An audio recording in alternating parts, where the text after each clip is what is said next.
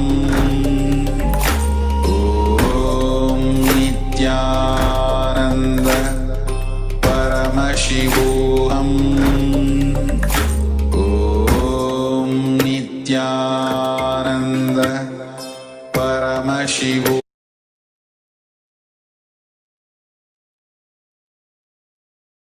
Now, all of you, please share your experience of the power manifestation of consciousness over matter in the chat.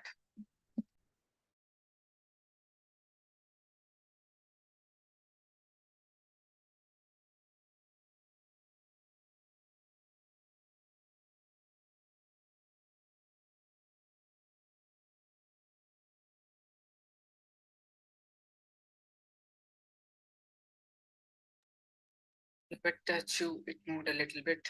Others also, please quickly share your experience.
Some more sharings.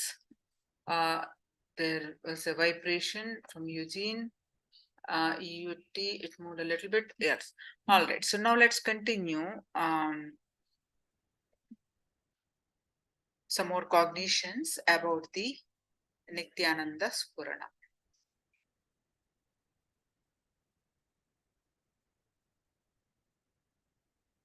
Wherever the fruit moves, the energy in the nearby hands is very strong and it feels like it's full of blood.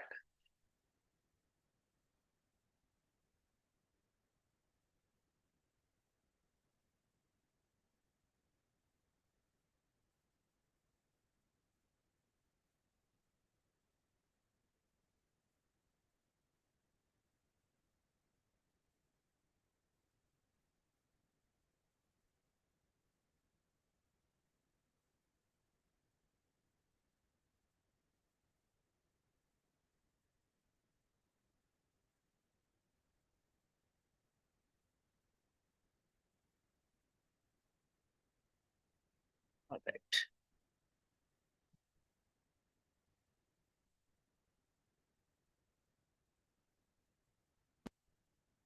Let's continue the few more cognitions, understandings. So, to conclude, if you have had a single conscious experience, you will not be continuously tortured, pulled, and pushed by your samskaras or patterns, engraved memories. If you look back at your whole life, you will be able to understand what I'm saying.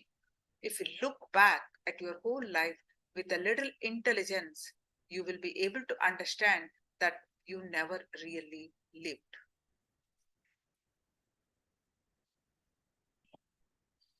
Only your engrams lived through you.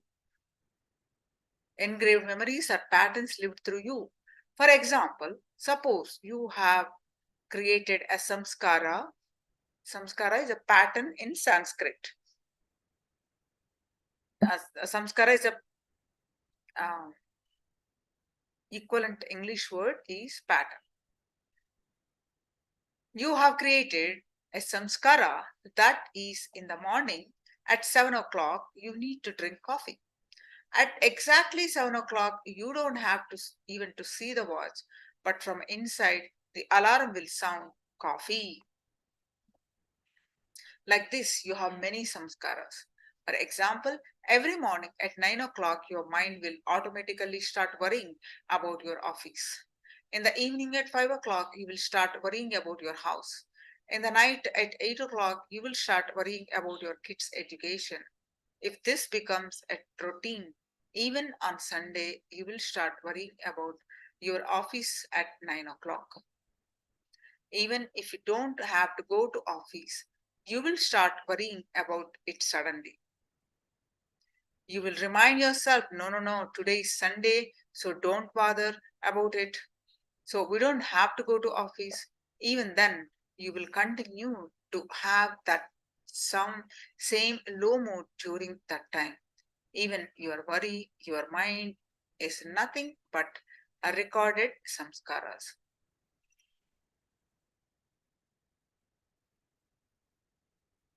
Never think that you are really living. Your samskaras are living through you. That's all. These samskaras are recorded in all the 7 layers. Only when you cleanse your samskaras, your mental habits, do you start really living. When you can't sit with yourself, you miss a major dimension of your life. When I say you can't sit with yourself, I mean when you can't sit enjoying your own reality, your own self. And why can't you enjoy your own self? It is because your samskaras are enjoying you. Your samskaras are living through you. You are not living. That is the reason why you can't sit with yourself. You are driven to continuously do something. During these few days, all we are going to do is only one thing: work intensely and cleanse the samskaras and have the conscious experience, at least one glimpse of thoughtless awareness. Just one glimpse of thoughtless awareness is enough. I request all of you to please put your complete effort into this. Remember that as of now, whatever you think of as 4D, your previous life will lose its value at the time of death. Internalize this truth completely. Your whole being, your very root, will be shaken the moment you move from the physical layer at the time of death. It is almost like you are building your own resort there in the inner world. The way in which you enjoy your whole life will decide how your last moment will be. One more important thing, please understand, this might be shocking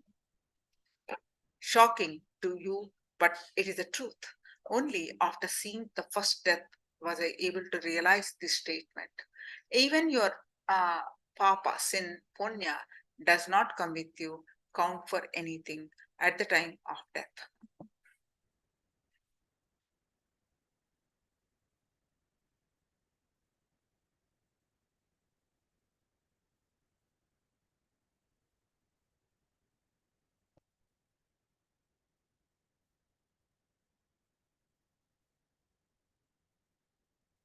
So, if you do good things, you reach heaven because you do good things because you are in heaven.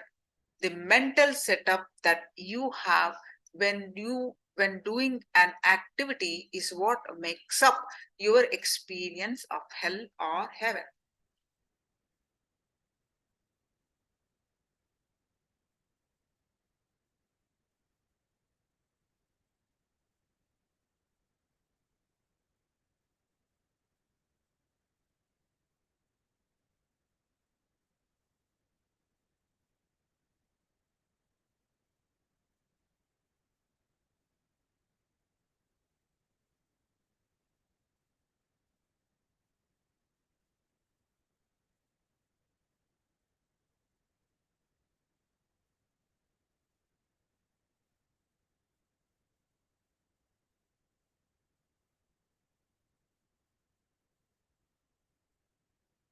While doing something wrong, whatever mental setup you have that created your attitude and choice, that suffering itself is the only hell. While doing a noble thing, whatever mental setup you have that initiated such an action, that setup is feeling, and feeling is heaven. So don't think your sins and merits come with you. Only one thing comes with you is conscious experience that you had in your lifetime. All the humanity can be categorized. One who have the conscious experience, the ones who do not have the conscious experience.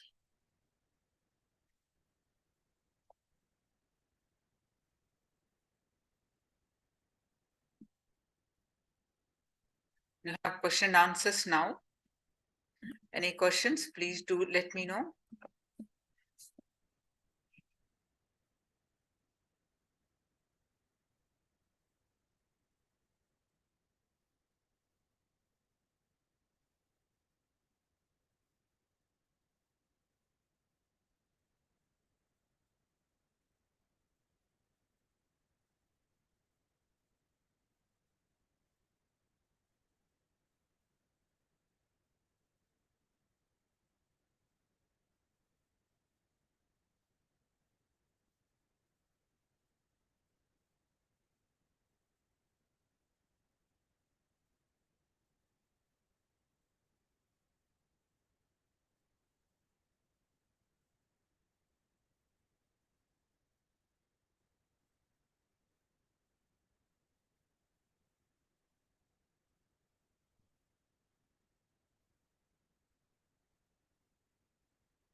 Yes, you can post your questions in the chat.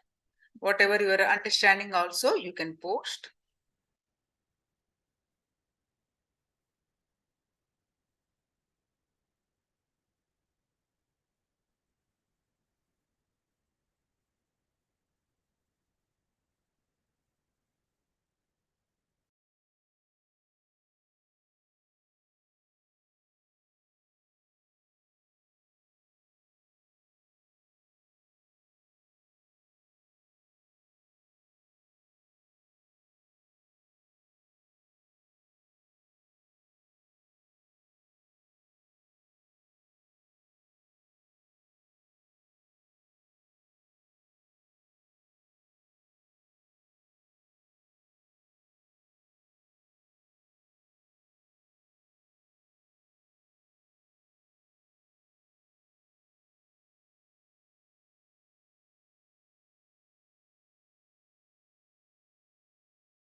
Now, all of you recollect and write down the 7 energy bodies.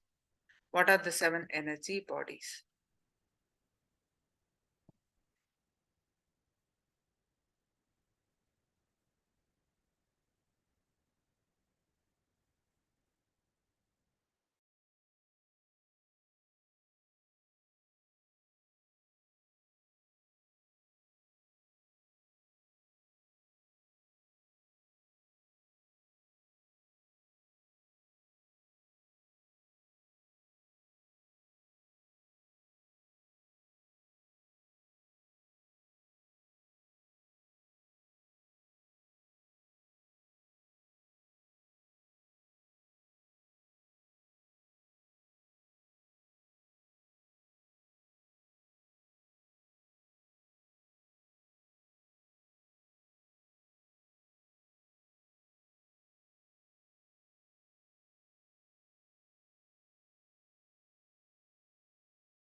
Physical, pranic, mental, etheric, total 7 marks. So you're close.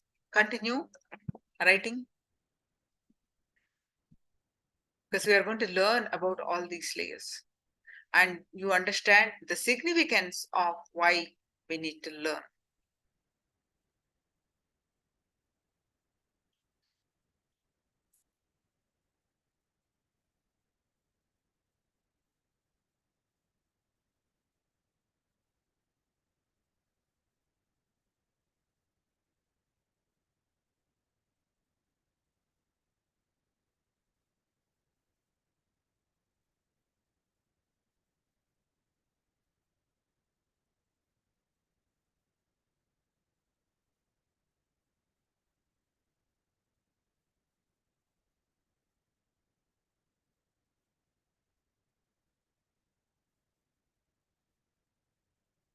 So physical, the order, the dream body, you got confused between the states of consciousness and the layers of existence. Dream body is the state of consciousness. This is the layers of existence. I'll project again. Okay, you please make a note of it. Deep meditation. All right, so I'll project the slide. You can make a note of this.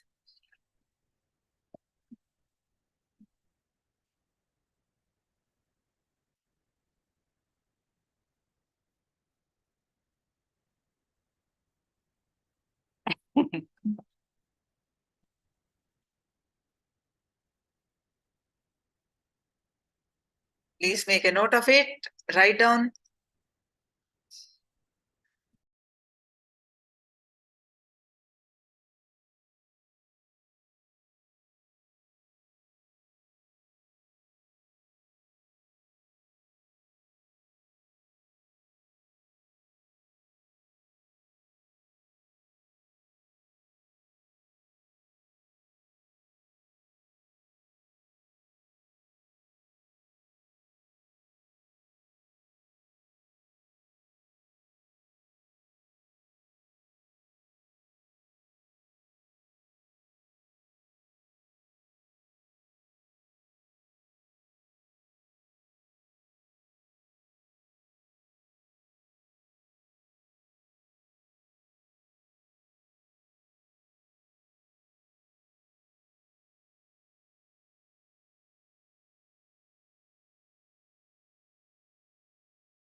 All these 7 layers, we'll be learning about each layer and we'll be doing the meditation.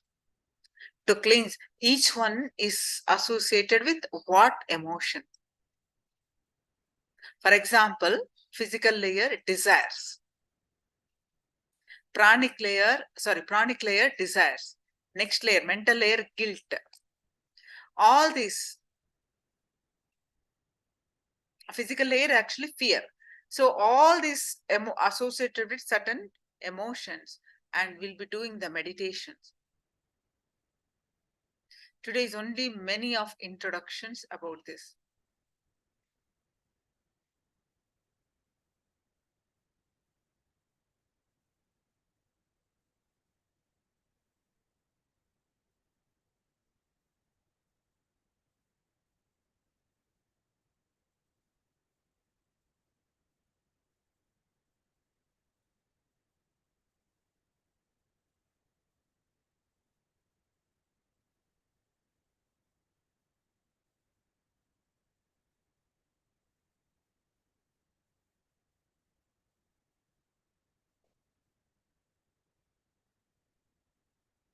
Any other questions also we can post as we are waiting for the darshan preparation.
Okay.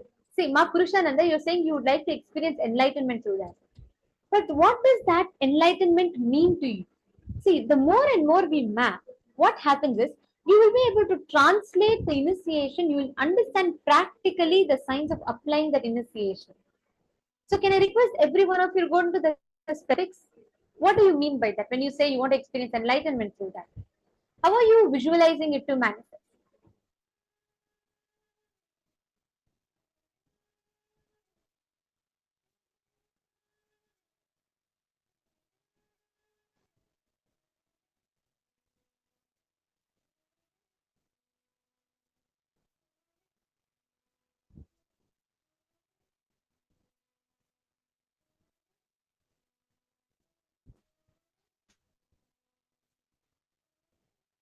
Come on, each of you go ahead and describe it. Okay, great. Ma Mahabhairava Jnana has posted. You want to start manifesting fast reading, memory, Akashic reading ability. Beautiful. Actually, it is possible. Swamiji tells there are 9 points in our brain which corresponds to the 9 planetary positions. And if you awaken your brain grooves, do you know actually those 9 planetary positions will start revealing itself to you, which means you will be able to make astrologically right decisions just using your logic. Same way, the ability to have telescopic and microscopic vision gets awakened in you, which means your brain can act as a telescope and a microscope, which will enable you to strategize seeing the far, like knowing the future, and you will be able to strategize your decisions based on that. Ma Mahabharata has posted she wants to manifest the ability of listening 2 lessons or 3 lessons at the same time. Okay, absolutely. It is possible, Ma. And with the awakening of the whole brain, you'll be able to manifest it. Okay, so Ma Priyadarshini Chakravarti has posted awakening the brain grooves would make progress for superhuman capabilities. Okay, Ma Priyadarshini, what when you say superhuman capabilities? What are those superhuman capabilities? What do you understand as those superhuman capabilities? Ma Virupaksha has posted no limitations, no powerlessness, no ACHT.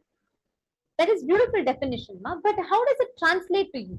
When you visualize yourself as a powerful person who does not have self-doubt, what does that translate to you in terms of applying in your everyday life? Because Swamiji's initiations are so practical. Today you can apply them in your life and have a breakthrough. So if you sit and actually think through, you will be actually seeing your brain will start mapping. So during the initiation, automatically you will translate. Right after the initiation, I'm going to manifest this, this, this, this. And you will simply see that starts manifesting.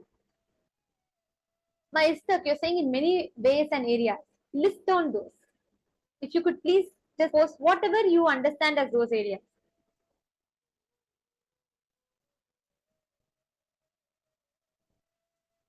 Come on, all of you.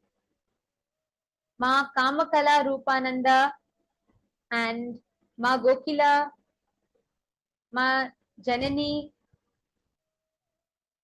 Okay, Ma Sadashivamaya has posted. I want the ability to read quickly and turn many services into products. Beautiful. That's a very practical thing. Actually, Ma Sadashivamaya, please understand.